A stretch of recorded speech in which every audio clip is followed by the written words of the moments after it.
Twitter CEO Elon Musk, who we're talking about a lot today, has come under fire for censoring speech in Turkey, agreeing to the demands of the Turkish government just days before last Sunday's election. But in his latest Substack piece, author Michael Shellenberger argues that the criticism is unfair, writing that Twitter under Musk has actually been more transparent than other internet companies, including Twitter pre-Musk, in announcing the government's censorship. Michael Shellenberger joins us now to discuss. Welcome back, Michael. Good to be with you guys. So some people would say that the fundamental issue here is that Elon Musk kind of held himself out as a free speech absolutist, and therefore the standard that he set for himself was higher than that of certain other social media apps or Twitter in the past or any number of other people. Did Elon just set too high a bar for his own behavior here? Maybe that's very, that could very well be the case. I mean, I think that what he said was two things. He said it both to us privately, but then he said it publicly too, which is that he does want to be a free speech absolutist, but he also wants to follow the laws of local countries. The real issue comes up when the laws in those countries are changing. And what I point out is that the criticism that was made of Musk and Twitter for censoring what are basically political dissidents in Turkey was that he was complying with Turkish law. The law changed, and so the criticism was that he should have fought all the way to the Supreme Court. That was a criticism from the Wikipedia founder. It makes sense, but then when I went through the Twitter files, I discovered that that's what they had been doing, and that Musk had continued to do that after he took over. They had run out of appeals. So then the issue was, should Twitter have just let the government cut off the entire service? I admit to being sympathetic to that view. I think there's some real drama in that, which is just basically like cut us off. On the other hand, obviously it's trying to be a business. And I point out that even Elon Musk's biggest critics, two fellow Substackers, Casey Newton and Zoe Schiffer, both actually defended Musk and said, there's really no other social media platform that does that or has done that. And I also point out that really Twitter has been more transparent around the censorship than any other company. Right. This is an issue, obviously, that a lot of social media companies has faced going up against governments that don't have robust First Amendment protections, which is all of them except for ours, but obviously some are even worse on speech than, the general West, our peer nations, et cetera. Like China, for instance, I know Google ran up against them with talks of bringing Google to China, and China wanted censorship of certain political topics. And then you have this debate, should the American media company refuse to negotiate with an authoritarian government, just say no, then you can't have it, or do you give it to them with with these, with censorship, levels of censorship that none of us in the U.S. are comfortable with or think is right, but it's the government. It's this foreign government forcing that on the company. And then the argument being on the other side is that, well, is it still better for the people of a place like China or Turkey to have some access to the social media service, even if it's not what we want? Is that better for the cause of advancing human liberty, democracy, et cetera, than the kind of like don't negotiate with terrorists attitude? Yeah, I think you summarized it really well. I think it's a very hard question, and it's very hard, I think, to it's easy, I guess, for pundits like us to sort of weigh in on it. I do think it's a huge question. The argument for letting the government cut you off entirely, as the Chinese have done, is that then people in China know that it's been cut off. They can then illegally use a VPN, a virtual private network, to log into those banned websites. The argument against that is that really people, when you do have censorship, people find ways around it.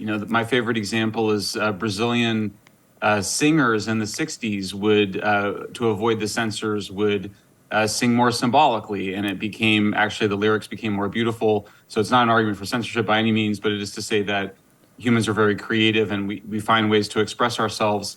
I think the bottom line for ordinary folks like us or creators is that we should be pushing for a First Amendment-like freedoms in every country in the world, including in Turkey.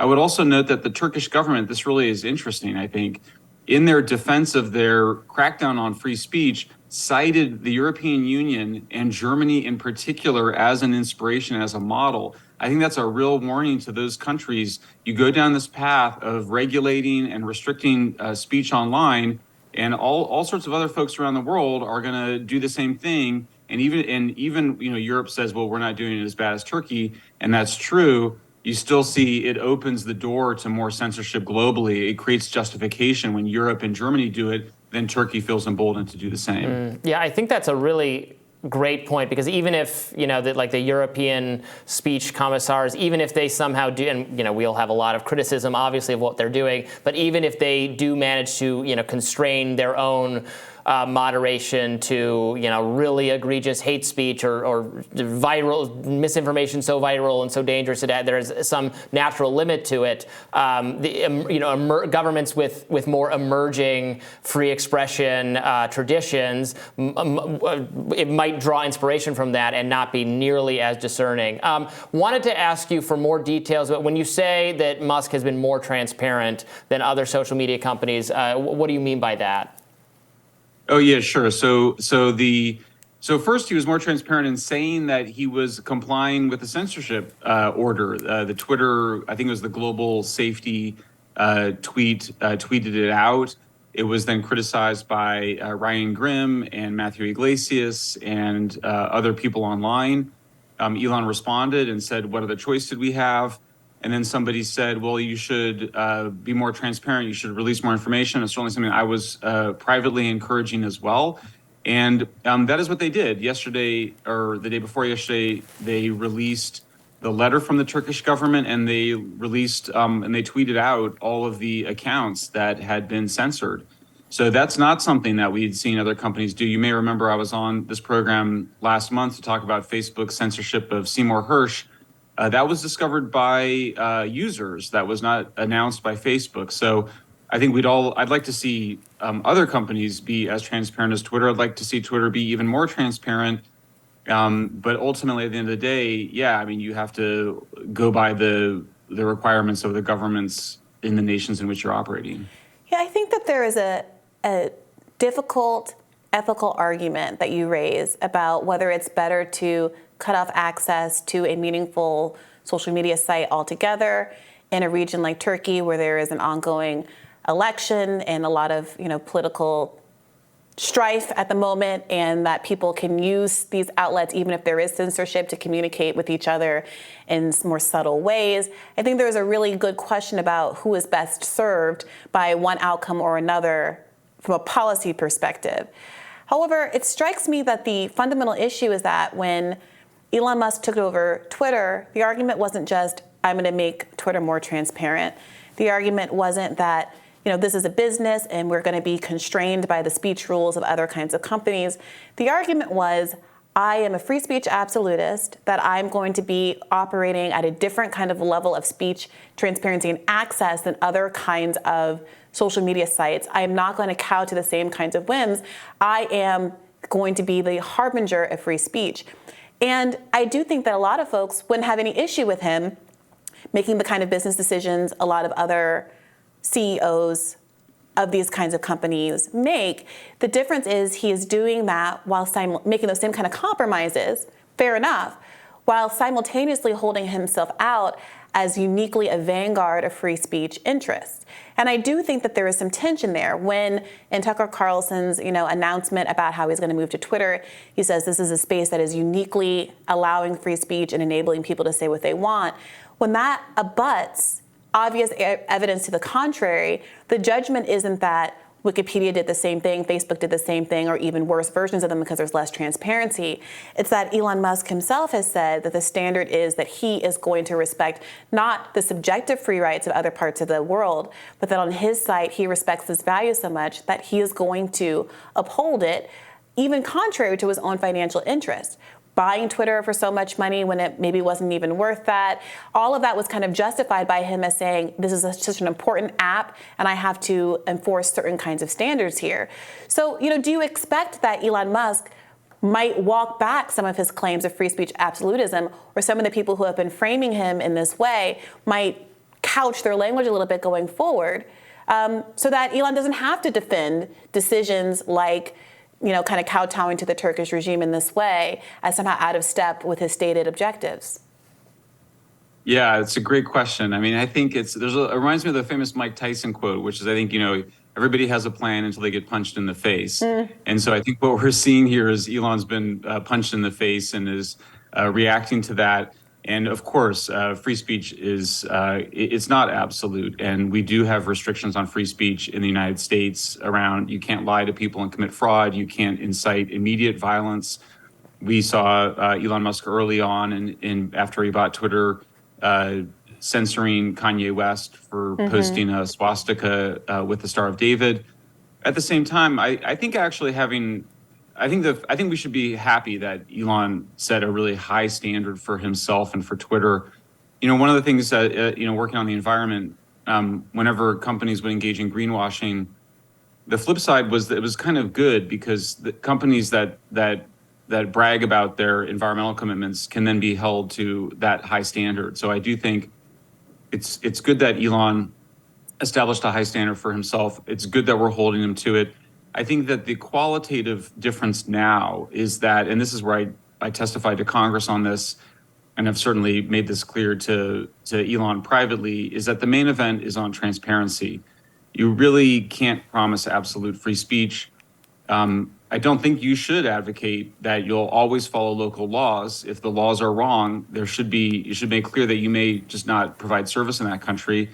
But I think transparency is something that companies can do and should do more of. And in fact, I think Congress should require it, because what happens with the transparency is if you're transparent about it, then it means that people know what was censored, and then there will be other platforms in which that information can get out. So I do think that we need to recognize that the real solution, ultimately, I think that really the main event when it comes to managing these free speech and censorship issues is transparency, because we can't expect for-profit platforms to be fully free.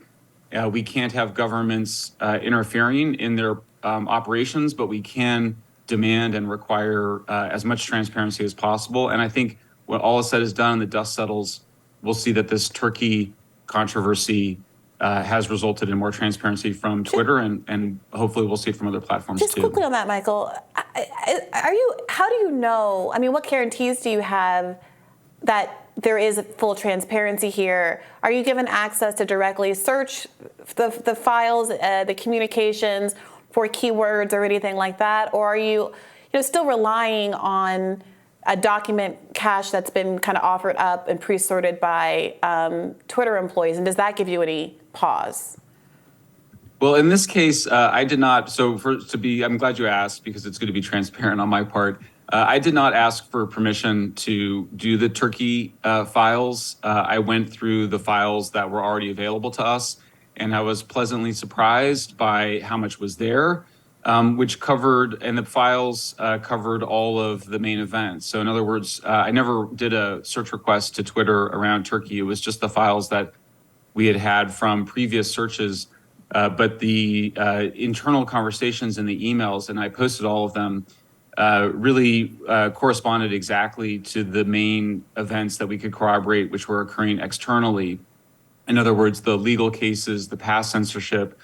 And so I was able to correspond those two things. It's conceivable that there was more information in the files that I did not have or just couldn't get from the prior requests. But I think the fact is, in the files that we released yesterday, I think you'll see a significant more information than had been out there previously, and it pretty much corresponds to what we knew what was going on from external reports. Do you plan to follow up and ask Elon for another kind of document dump, or are we done with the Twitter files? Do you have any sense if that there's going to be more disclosures from Elon? So I think people should know there's a lot more Twitter files. I mean, obviously, you're talking about more than a decade and a half of files there. There's a lot of files. There's new stuff coming out all the time. My view has been that there should be more and more Twitter files releases. We've made that clear to Elon, and we are definitely preparing to make additional requests. And hopefully Twitter will deliver on them. I can't say for sure yet what those requests are, because there's a lot of different things brewing. But I think if you just pay attention to the things going on in the news right now, you could imagine the things that some enterprising journalists would want to have access to. Tantalizing. Well, Michael Shellenberger, thank you as always for how thorough you are. We really appreciate it. Good to be with you guys.